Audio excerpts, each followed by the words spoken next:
Good evening, everybody, and welcome to One on One with Unc.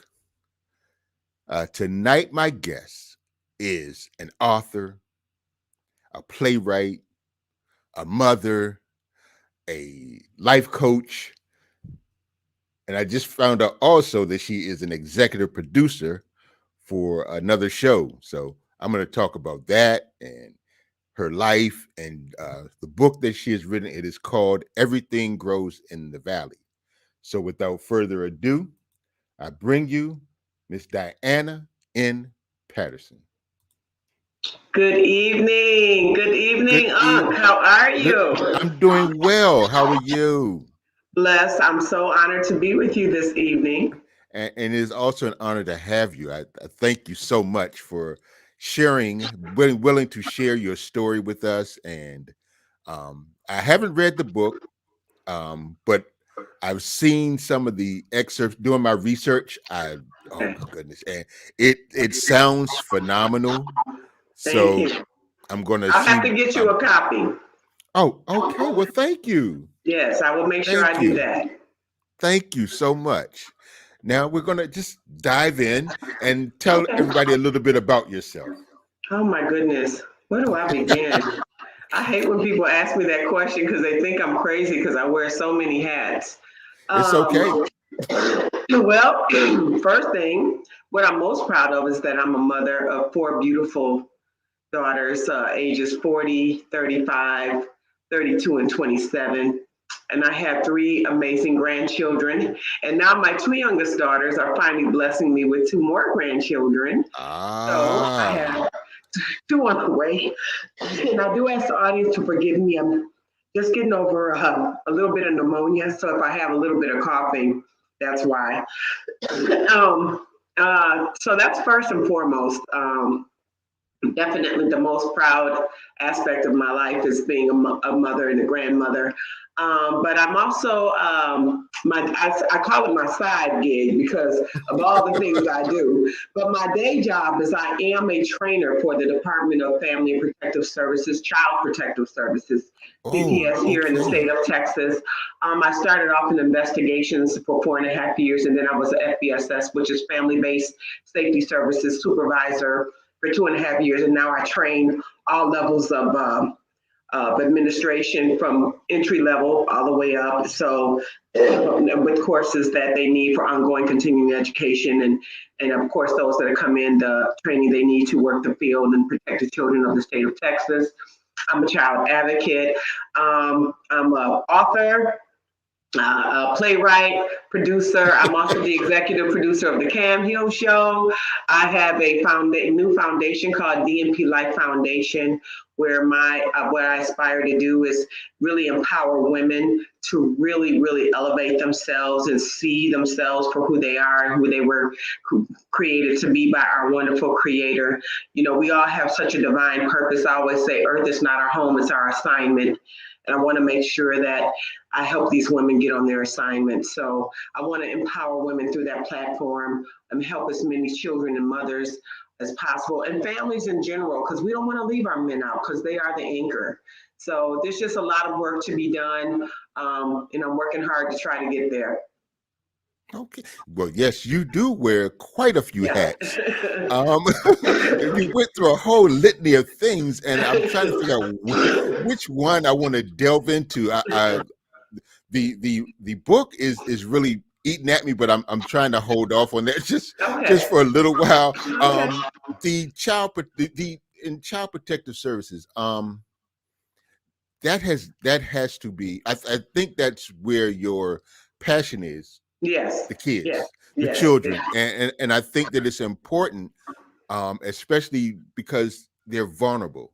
They don't Exactly. know, they're just out there, and they depend on us as adults Yes. to help them navigate through this crazy world, because it is Yes. definitely crazy. It is. There's a lot going on even before the pandemic. Even life itself is, without the other stuff that goes with it, is an adventure. Yes. And Yes. so I commend you for working with the kids, being so passionate about helping them and making sure that, because they're our future. Yes, Because they really and are. And I know it yes, sounds cliche, but it truly is the truth. And we have to take care of them because they're going to be taking care of us someday. And yes, I feel confident about the culture of this new young generation of youth coming up.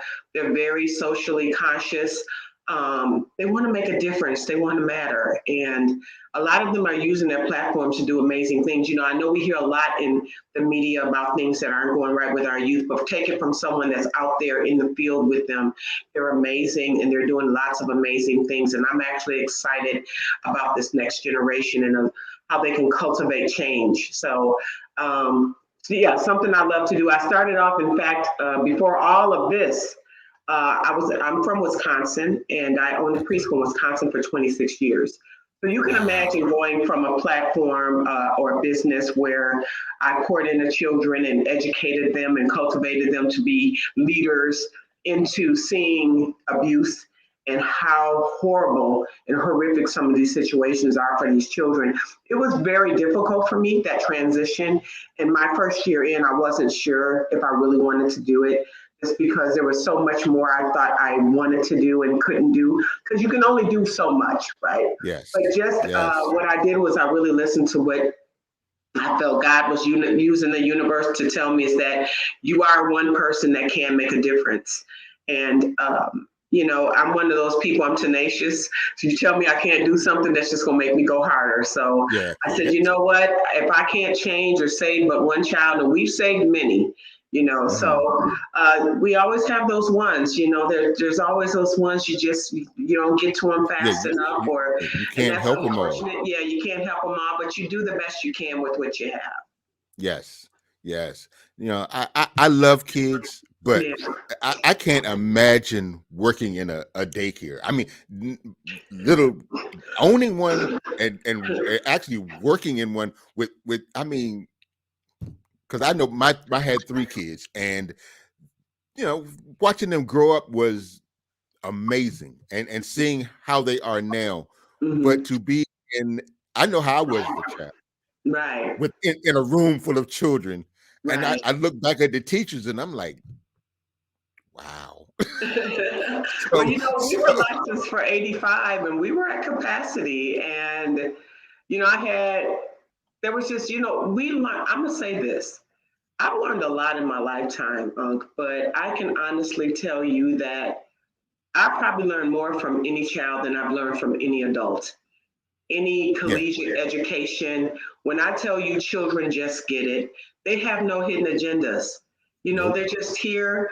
They just want to show up and they just want to cultivate joy and happiness. And we Hmm. miss that. We're so busy doing life, and not Yeah, living it. And so I've learned more from those little wonderful people than I've learned from any adult in my lifetime. I can honestly yeah, tell you yeah. Because, like you said, they have no agenda. They have no preconceived notions of that. anything.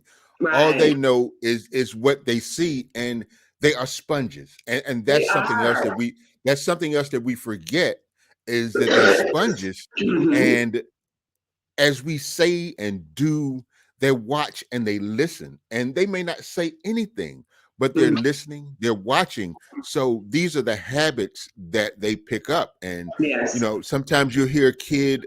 I mean, I've heard kids cuss their parents out, Mhm. and then I'm standing, I'm looking, and I'm like, well, they had to get it from somewhere. So this is Right. probably the language that they hear in the house. Yeah. Well, what you're talking about is, of course, and we all have heard the term of generational curses. This is handed down, and it's learned behavior. Yes. And it's our job to undo that behavior and teach them something different, give them a new dynamic to look at, another way of living. And often when they see it, they embrace it. That's one thing that's wonderful about children. I think intrinsically they know when something's right. So I Yes. think they grasp onto it once they've been introduced to it. It's just that they have to see it because you don't know better if you haven't seen better. That's true. That is absolutely true. Now, switching gears, Okay. um, your life, before the nursery, the daycare, before motherhood, growing up, and I guess this is where we start to get into the book. Okay. Your childhood, what was that like? Oh, wow. I come from very humble beginnings. My mother had me when she was 15 years old. And back then, that was, it wasn't as cliche, I mean, it's more cliche now than it was Mhm. then, I should say. Well, no, it was probably more cliche then, but she had me when she was 15, and my paternal grandmother wanted to take custody of me, not to hurt my mom, but to help her because she felt Right. she was young and wasn't ready to be a mom. But my mother, being the tenacious person that she was determined to raise me, and a product of the foster care system herself. Her her caseworker, advised her to place me in foster care so that I would be a ward of the state so that my grandmother could not take custody of me because, of course, then the state would have custody.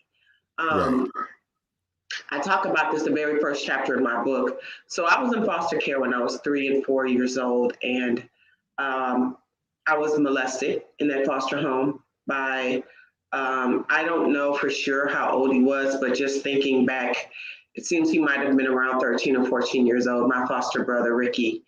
Um, and those are my earliest memories. And it's sad. I think there probably was a lot of trauma because I don't remember anything before that. That literally is my very earliest memory in life is being molested in that foster home. Just a tiny little girl. And my mother was blessed to get me back when I was 5. Um, and was raised in Madison, Wisconsin. I'm a tomboy. I still am. People find that hard to believe. They think I'm such a A glamour girly girl and all girl. that, but I'm really not. I'm a tomboy. I played on the all boys football team when I was 12 years old. I was the only girl in the Oh league. I was wow. the fastest runner in the league. I played nose guard and middle linebacker. Oh And boy. my mother, yeah, I was tough. Tough. I was a tough one, yeah. And my mother was so, I think, concerned about me. She threw me in modeling school the next year. I didn't speak to her for months for that. I was so mad. Oh, Um, she wanted you yeah, to be the girly girl. she wanted me to be the girly girl. So I went to modeling school, kind of embraced it after a while because I think, when you're a tomboy, you're just a tomboy, but you kind of figure out, hey, Right. I might be kind of cute. So kind of figured that out and kind of I leaned might into it a little bit. I might be able to work with this. Yeah, yeah. I'm always a really good student, always a community advocate. I was on so many boards of directors. I was team representative for the board of directors for the South Madison Neighborhood Center and the Madison Urban League.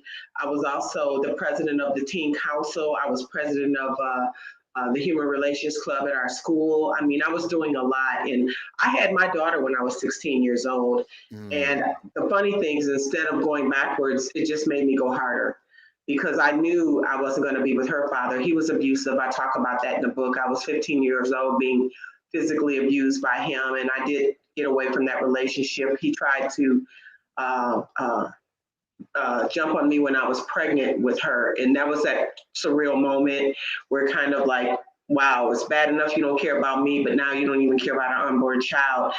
Then it became real wow. to me at that moment that I had to make some real decisions about the rest of my life. And it just made me go harder. So didn't have a good relationship with my mom. Mm, Talk about that. There's a chapter in my book called Motherless Child. She loved me emphatically. I know she did. And I know that my mother loved me with the best resources that she had, internal resources that she had. Understanding her childhood more after she passed away. She passed away when I was 21. Of cancer.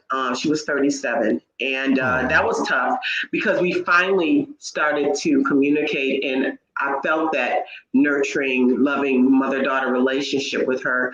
And it was short lived, and then she left me. But so many lessons came from that. And it cultivated what I believe is just a way of living where I'm very present in my life. Um, Very difficult childhood. Uh, I can't remember too many great times, but I can tell you that while I was in it, I didn't know. It's looking back Okay. that I know. Yeah.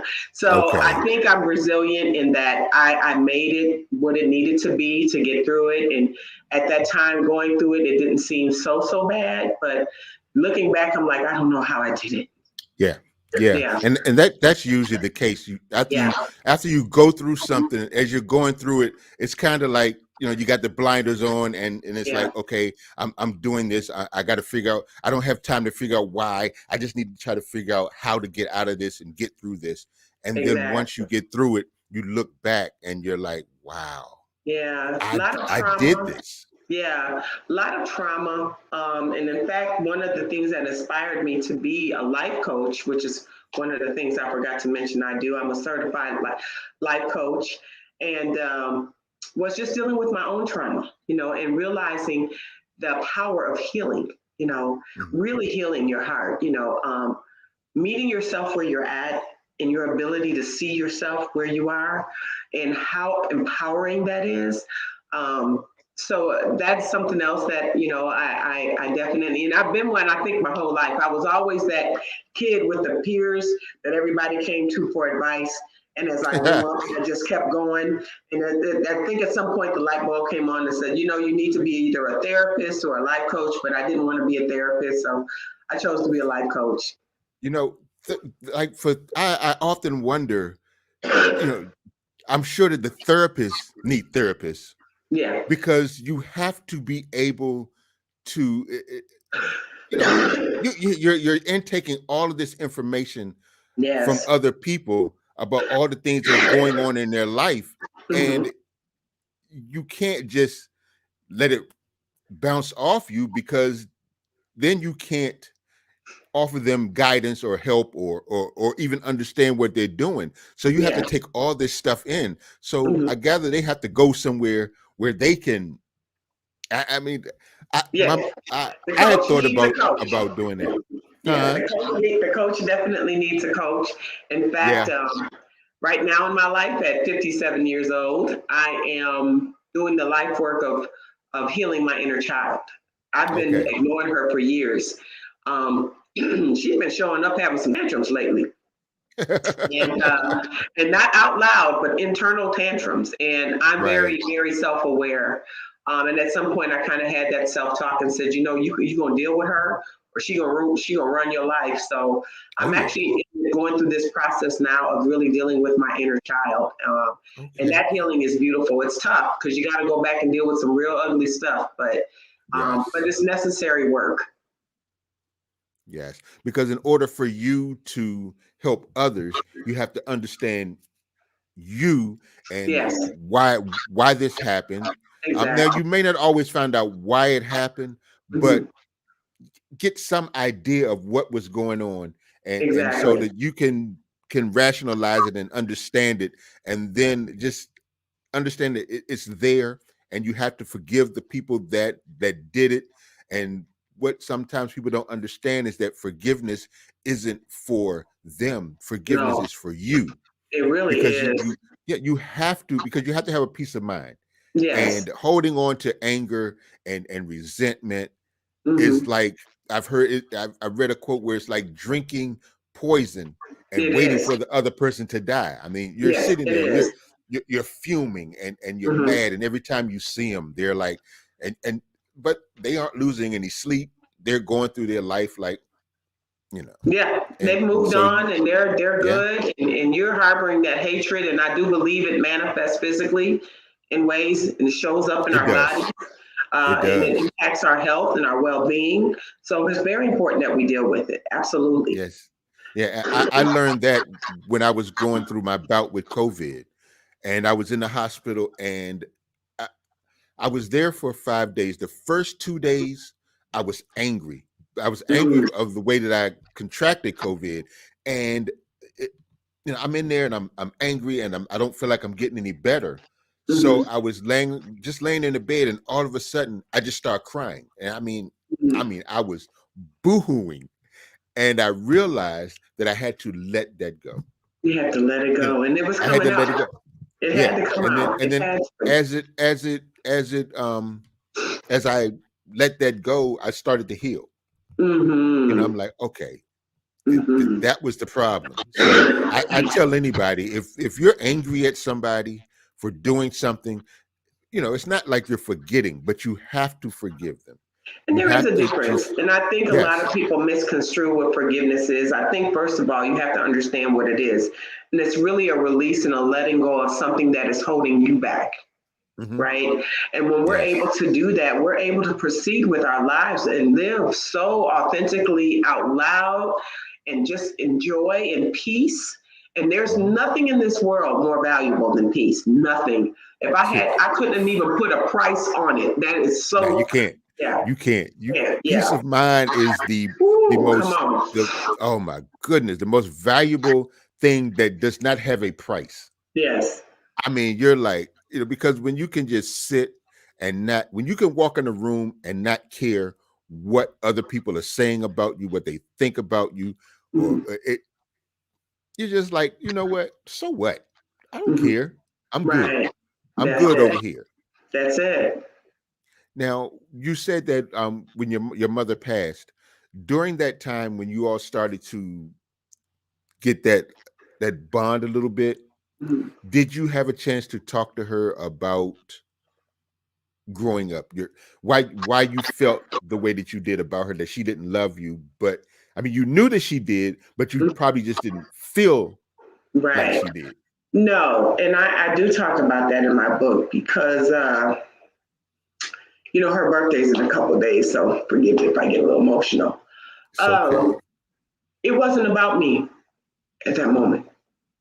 I just wanted my mom to live. And whatever time she had left with me, I just wanted to be with her.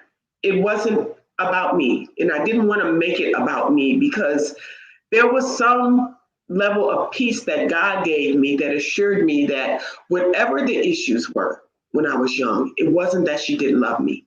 And for me, that was enough. And I knew that you can look in someone's eyes, you can tell when you're in their presence, that energy and that vibration that you get from that person affirms their love for you or not. And I knew without a doubt that all my mother ever wanted for me was excellence and happiness. And she wanted my life to be better than hers. She didn't want me, I mean, I had a baby at 16, she had a baby at 15. So I'm sure she was disappointed. And I wasn't fast Mm. and out there. That was my first boyfriend, my only boyfriend as a teenager. And, so it wasn't like, it was one of those things where she couldn't see me. I just think she wanted so much more. And I think she didn't have the resources, the internal resources to be able to really communicate that with me in a way that I understood. Right, because listening, that's how she grew up.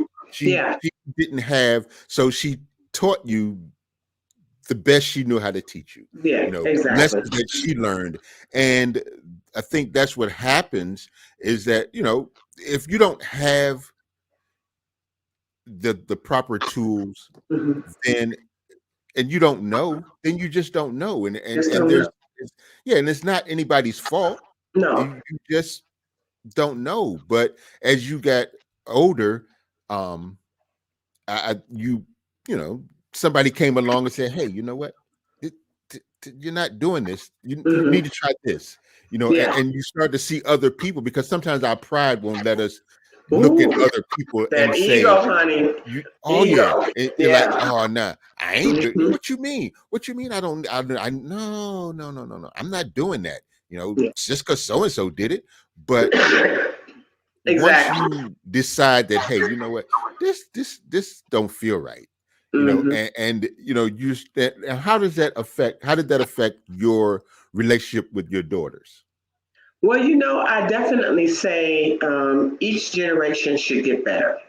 Yes. And I can tell you that I literally took every lesson, every experience as a child that both uplifted me and hurt me.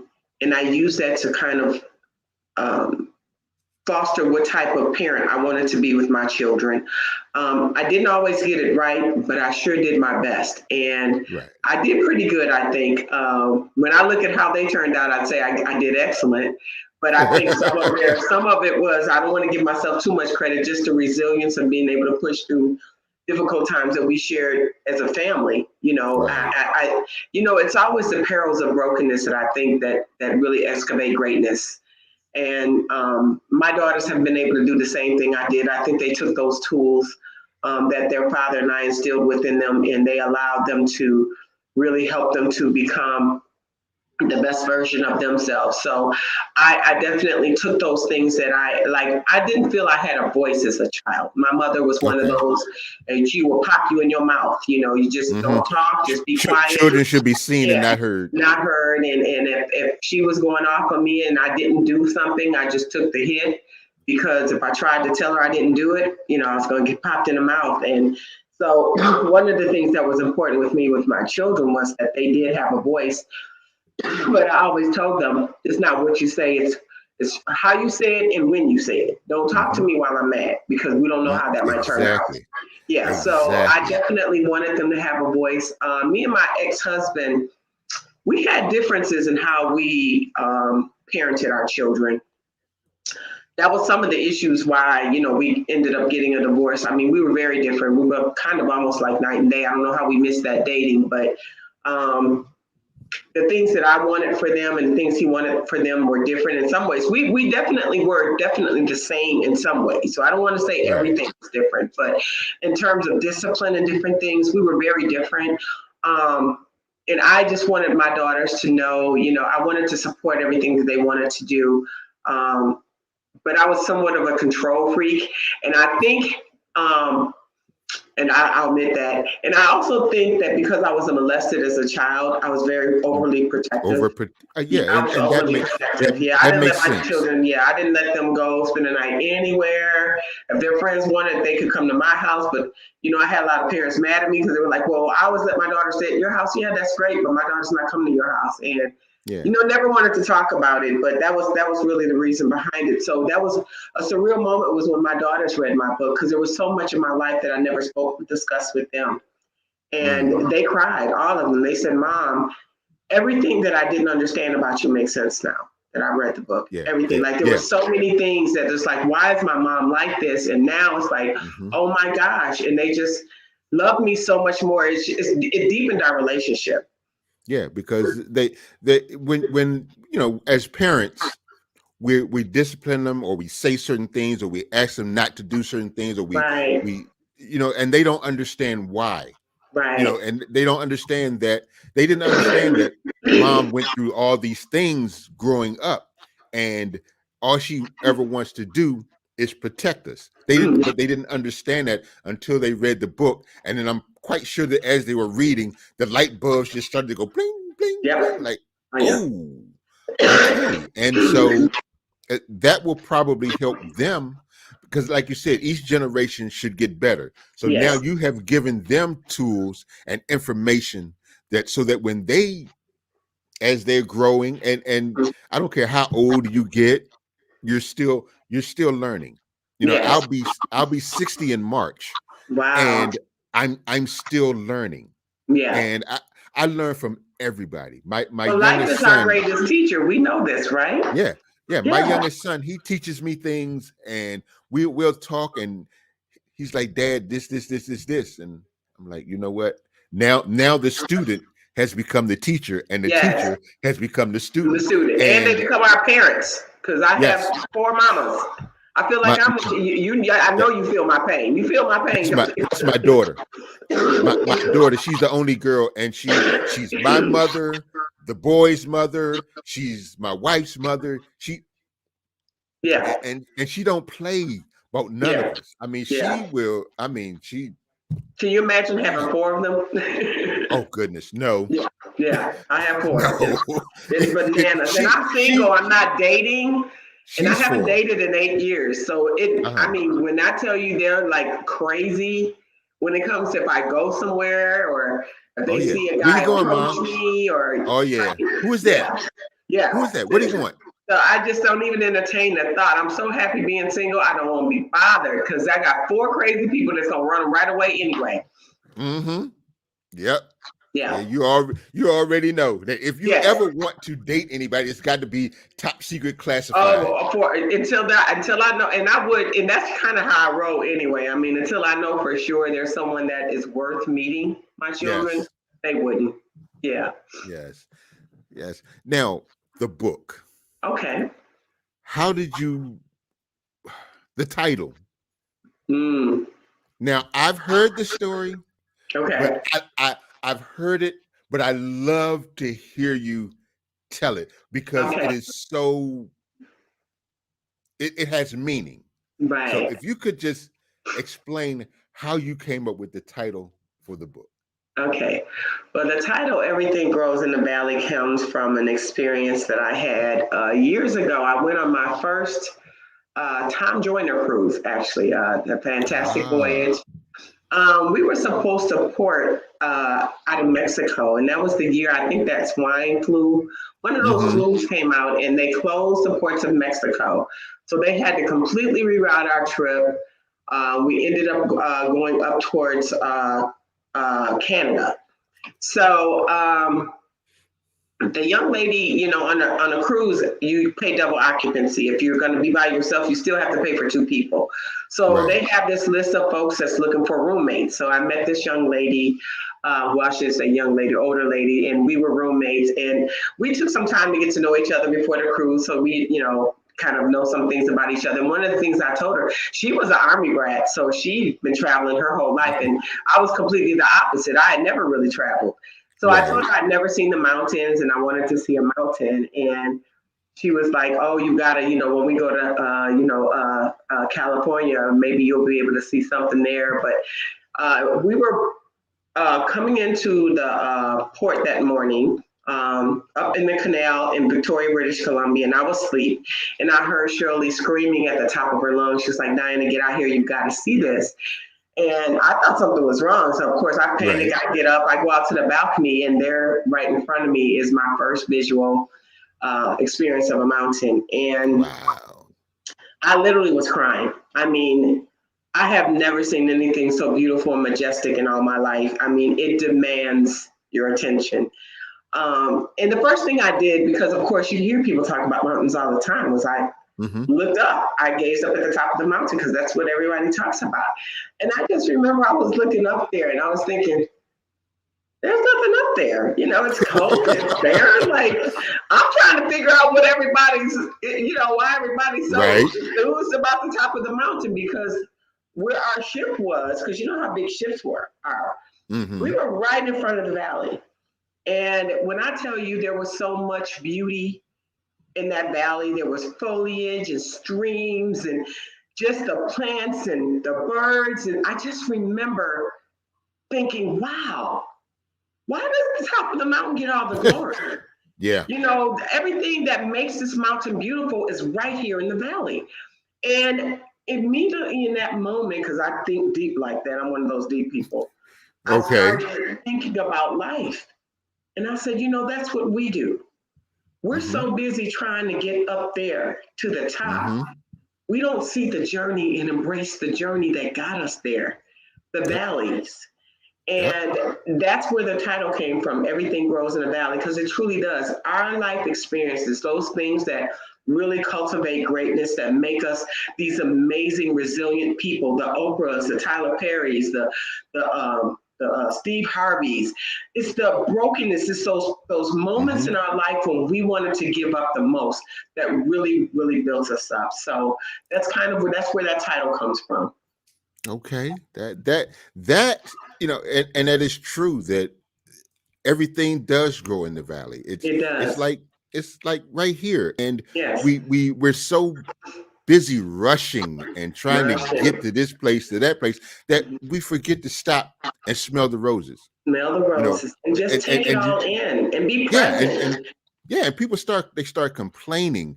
Yes. And for me, one thing I try not to do is to complain, because I know the more complaining is a sign that you're not grateful. Right. Right. And I am truly grateful for every moment. Mm, mm, I wake up every morning, I try to read something or listen to something positive, and I look out the window, and I'm just appreciative.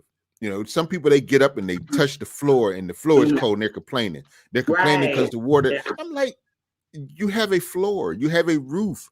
There are people that don't have these things, Mm, and so you have to be. And the more grateful you are, the more gratitude you show, the more you will yes. receive. The universe And returns it. It really is we have such a reciprocal relationship with the universe. And everything in our universe is cyclical for a reason. And mhm. it's because what goes around comes around. What you vibrate, Yes, those vibrations you send out there, they it's what comes reverberate, back they to come you. back. They really do. Hmm. And the moment, and I can tell you, I think I've always been one of those humble, grateful people. That's just kind of my character. But I can tell you, after I turned 50, I really literally wake up every morning. When I open my eyes, I'm grateful in that moment Yes, because yes, I because opened my eyes. That's hmm enough. Like if nothing else that day happened right, I woke up and I'm good yeah, right there. I'm good. yes, Yeah. that is the absolute truth. Yeah. I'm just like, okay, whatever else happens today, it's a bonus. I'm It's good. it's You a know. win. You woke up. Yeah. Yes. Yeah. Yeah. Yeah. Now you received congratulations Thank you. are in order for you as a recipient of the President's Award. Now, Yes. I'm not exactly sure what that entails or what that award is about, but it looks to be something great Well, and I made can you tell makes you you, it's crazy because I didn't know myself until I got there. I was just like, wow. a lot of times you're getting these awards and you don't know. First of all, I just want to say this. This has just been this last year and a half of my life has been such a season of abundance. And when I tell you my level of gratitude can't be properly expressed verbally. But it's the president. It's actually signed by. It's a medal from our president, President Joseph Biden. I Okay. received a large medal and some smaller ones. I got a certificate, of course, signed by him, but it's for volunteer work within the community. And I have so many causes. One of my causes is care baskets for cancer. One of the things that I figured out, I'll say God helped me figure out. Um, I I seem to continuously end up being the caretaker of someone that's passing away from cancer. Oh. Cancer has taken everyone in my family, literally everyone. Um, and I got to the point where I said, God's doing something with me with this. I don't know why, but I ended up taking care of my best friend back in 2019, and she passed away from stage 4 triple negative breast cancer. And then last year, my Mm. ex-husband and I, we even though we had been divorced 21 years, when he became sick with stage 4 pain, prostate, not prostate, but bile duct cancer. We flew him here, me and my daughters, and took care of him the last 6 months of his life. And um, so many lessons when you're caring for someone. Your whole perspective of life changes when you're taking care of someone that's passing, dying, or I say transitioning, because I don't believe we die, I believe we Hmm. transition. And wow, I just kept meeting people with cancer, and I just decided to start making these wonderful baskets with all sorts of just wonderful gifts, things that help them kind of find their zen. Because Okay. obviously they're having a high level of anxiety with the prospect of facing their mortality and different things that they're experiencing. I can't even imagine what that's like. But I just want to just give them a moment to just relax and just make it about them. So I put all sorts of wonderful things in there, candles and teas and just all these things to make them feel great about themselves. And I give those baskets to individuals that have cancer. And it's been very successful. I also do toy drives for children and different things. So there's just a lot of things that I want to do. But that's one of them. So I have these causes that I'm just trying to pour into the community and make a difference in any way that I can. There's so many, you have like Jamie, my girl that you had on, Jamie White. She's domestic violence. I have another friend, a couple friends that do domestic violence. We have so many of those platforms, but I wanted to do something a little different. And you Right. don't see a lot of people pouring into individuals with cancer. So I wanted to do something that I felt God was definitely bringing into my life and calling on my life. Well, they are sent. They are probably sent to you because there is something in you that other people, because not everybody's built for that. Not Hmm. everybody is able to watch somebody, transition It's hard. and yeah, and then be able to cope with their own mortality. So there's something about you in your DNA or how you're put together that enables you to have that kind of compassion, that empathy to help someone to go on to the next phase. And Yeah. that says a lot about you as a person. Thank you. And I commend you for that. I think that is very, like I said, not everybody can do that. It's You, tough. It's tough. yeah. You love the person emphatically, and you're really fighting for them to live. You really are. You're Mhm. fighting for their life. The hardest one was my ex-husband. My girlfriend was hard too, but because she left some little ones behind. But Right. my ex-husband and I, because we had been divorced 21 years and just the way everything happened, you kind of walk away and you think, we were one of those couples that, it should have worked. Not, Right. it should have worked. It really should have worked. And I think I was so happy to step away from it when I made the decision to do so that I just thought I was fine. You think, okay, I wanted this, I'm good. I didn't take any time to do the hard work and heal, do the Right. inner work. And it was during that time that he came here that we really, for the first time, saw each other. Okay. And I mean, when it's not physical, there's a level of love that you reach that you can never reach. I'm telling you, it's deep. So I'm actually writing my second book right now about that whole experience called Love Grows in the Valley, because I Okay. want couples that don't get it to get it. There's so much I learned about what true love is, what it looks like, what it entails, and I want to share it with the world. It was just the most amazing experience of my life, most painful and beautiful experience simultaneously that I've ever experienced. But I think as I'm listening to you talk about that, I think going back, you dealing with your mom and when she transitioned, that was preparing you for now, like I said, we don't see it in the Mhm. moment. But Right. I'm sitting here and I'm listening and I'm like, okay, that's why that happened, Yeah. so that she would be prepared to deal with, helping loved ones or even people that aren't necessarily as close, being Right. able to help them deal with that transition. Hmm. And so we don't see why, we don't understand it then, but then No, as you go forward, and you look back and like, oh, that's okay. why it happened. Yeah. Yes. Yeah. Yes. Yes. Um, wow. There's so much. Okay. Music. I understand you like music. What is your favorite genre of music? Oh, by far, jazz. Listen, I say this all the time. My mother had to listen to jazz when I was in the womb, because when I tell you, I don't remember a time in my life where I didn't like jazz. When I was little, my mom would clean up the house and listen to her jazz, and I'd run around the house dancing. And when I tell you, jazz does, and I hope people don't get offended by this statement, but I'm just telling my truth. So this is my truth. Jazz does for me what gospel does for other people. That's the Okay. God's honest truth. I'm in that Okay. space where I feel close to my creator. I understand it. It's weird. And even though it's jazz, No, a- actually, it's not weird because for me, R&B, the slow jams, mm-hmm. that for me, that ever since I was a little kid, Yeah.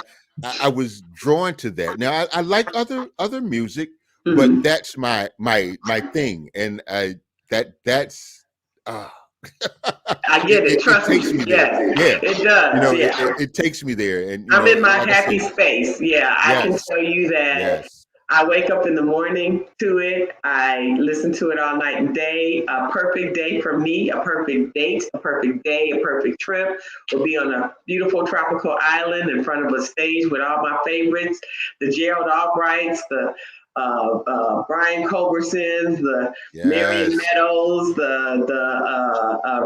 Rick Bronze, the Richard Hmm. Elliott's, the whole, Boney, everybody, that's just, Yes. yes. Kenny G. Yeah, yeah. Oh, what's the guy's name? David Sanborn. David Sanborn. Yeah, he's been My around a minute. My Yeah, mom he listened to has. David Sanborn. Yeah, him Yeah, and my Bob my James. mother, my brother, he actually introduced me to him, and there's this song he has called Lisa, and that Yeah, is my favorite. I'm like, yeah. man, Oh, I gotta turn yes, you onto man. some stuff, Unc. I gotta turn you onto some stuff. I got some stuff for you. And I also Okay, like even the classical jazz. I like it all. okay, Hmm. okay. All righty. Well, I think we've just. One more thing. Okay. I understand you're the executive director, no, producer Hmm. for the Cam Hill show. The Cam Hill Show. I've watched his show from time to time, and I'm thinking I want to do that. I want to get to that place.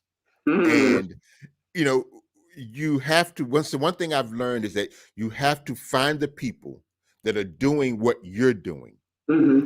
and you surround yourself with those people, and Hmm. you will get that energy from them. Yes. Now you have some people that they don't want to teach you because they think that you're trying to get where they are. And Hmm. no, for me it's not about. I've always been one to want to learn. And Right. so now I have this radio show that I stumbled upon, because I've always wanted to do radio, and Right. I found out that my voice is actually my gift, Yes. and I've been hearing it all my life, but not knowing that, hey, dude, you're listening to your gift. And I actually love doing the late night radio thing with the R&B slow jam. I mean, it's the greatest thing ever. But I also like doing this show like this, where I can have people come on, from different walks of life. I had a lady ask me, what is your demographic that you're trying to reach? Everybody. I, Everybody. There you go. That I part. bring in people. It's not a Yes. specific, you know type of guest that I have. Whoever, I ask anybody, and whoever wants to come on, they're welcome to come on, because there's always somebody that needs to hear whatever it is they're saying. Well, I can tell Yeah. you, stay on course, because Cam started off in radio. In fact, the cute story of how Cam and I met is my sold out stage play, Everything Grows in the Valley of Few Good Men. We were looking to promote my play. So of course I Mhm. started sending my media releases out to the different media outlets here, and I sent a media release to Cam, and Cam was so tickled by it because I didn't ask him to come on the show. I told him he needed to bring me on the show, and he was so tickled by it. Yeah, so he was like, "Who is this?" And so I instantly, Cam is he's small in size, but his heart is literally like the size of Mount Yeah, Horeb. I've noticed that. I've Yeah, been, yeah, he peeping is here the and there. sweetest He's guy. He really is, and I just instantly had this very, very close feeling of friendship with him, and it grew into more like a sister brother relationship. And I want Cam to win, and Cam is so authentic, and what he does on this platform, his ability to inspire others to dream, and make dreams come true, and work hard, and put in that work, and bring others in that can tell their stories. Because we look at these celebrities and we see them at this certain status, right? And we think, Mhm, it was easy. He wants to talk about their journeys because many of them had difficult journeys getting there. It wasn't easy, mhm, but just his mhm. ability to help them, bring them on his platform, and their level of comfort with him, and to be so transparent about their journey. I'm so proud of him. And I believe anything that Cam wants in life, he's going to have because he has the heart for it. But he works hard at what he does, and he was literally doing that show by himself. And I was just like, "How are you doing this without a team?" And so that's when my daughter and I came on board because we're like, you're going to win. And we've just been so blessed. As you know, we won a Telly Award now, and we're Mm-hmm. taking the show to new heights. We're doing live shows now on stage. We just had our first Okay. one. It was a huge success. And Cam's just, I have no doubt in my mind that he will be the next Steve Harvey or the next, he'll have that platform because he's got the capability to do it and he's got the heart to do it. And more than that, he's driven, he's driven enough Okay. to get there. Yeah. Yeah. I watch that, and I admire people that, and I used to be the same way. I would look at these celebrities and I'm like, man, they got lucky, not understanding the All things the that they had to work. go through. Yeah. There were instances where they lost everything. Everything. I've listened to there's a young lady that I listened to, Lisa Nichols, Mm-hmm. and oh my goodness, she is just so phenomenal. Mm-hmm. I've heard her story 50 times, Mm-hmm. and it's always, and I can listen to it 50 more times, Yeah. because when she tells it, you can feel it's like you're there living in With the her. moment, and I'm like, Right. man, Yeah. this is really great. But Yeah. Well, stay the course. I I have no doubt you'll get there. I love your platform. You're just an thank you. outstanding person. I'm honored to meet you, and honored to have spent this time with you this evening for sure. And it's also been my absolute pleasure. And one other thing, everything is happening in Texas, in the Houston area. It's Hmm. like I've had at least, I think, 3 guests from that area, Hmm. and there's a couple of more that said they want to come on, and I don't know that they're there from that area until they send me something, or they're like, okay, I'm in the central time zone. I'm like, well, where? And they're like, Houston. I'm like, wait a minute, dude. I'm like, you know what? I don't care. Maybe that's a sign Yeah, that I need to go to Houston. I you don't I need to don't come to know, but Houston. Yeah, come on over. We but will embrace you. well, thank you. I appreciate you coming on, and thank you for sharing your story. Um, I would definitely be in touch. At some point, once the new book comes out, you can come Okay, back on and we can talk about that, because absolutely. talking to you is it's like talking to a sister Yes, or a cousin. It's like, but I do believe that hospitality that Texas, in Texas, and also, in the South, because yes. I used to go to North Carolina every summer, and I would Mm, walk down the street and people would speak, and because I was from up north, people didn't do that. I'm like, right, why are people right. speaking? Why are they speaking to me? And then my uncle told me, he's like, this is how we are down here, because I thought he Hmm. knew everybody in the That city. Southern hospitality is real. Let me Yes. tell So, you, it and is. that's where I get it from there.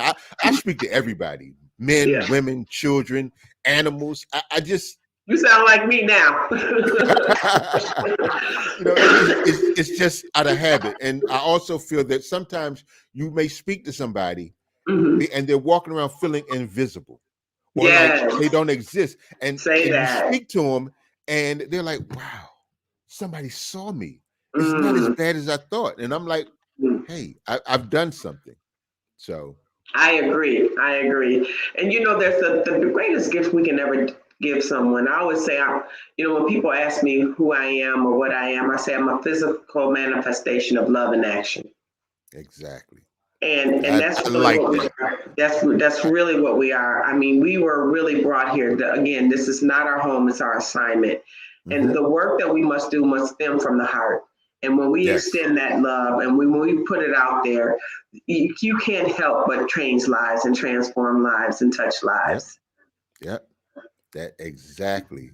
So I thank you again. I would definitely be in touch. It was my absolute honor and pleasure to have you. Now I can let Jamie know that. Love you, Jamie. I love But her. thank you so much, Diana, for coming Thank you, on. Ong. I would And love to come back again and oh, share some I time would with you definitely have again. you back. So thank you, and you have a wonderful evening. And I hope you get better. And as I Me said, I too. would definitely be. I'll send you my information for Okay. the book, And again, Okay. thank you so much. Thank Ladies and you. gentlemen, Miss Diana Patterson. Thank you, dear. Good Take care. night. Good Bye. night.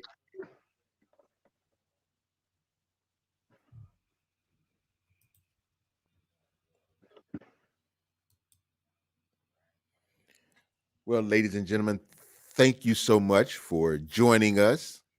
Um, Miss Patterson is the bomb. Absolutely. I don't care what anybody says. So it was a great show. And don't forget to join me next week, where my guest will be Miss Tony Dupree. She is an expert on etiquette. And etiquette is, I found out that etiquette is not just which fork and spoon and how to set the table. There's a whole lot of stuff about etiquette. So I will see you all next Tuesday. And until then, remember to be happy on purpose and know that I believe in you, believe in you too. Good night.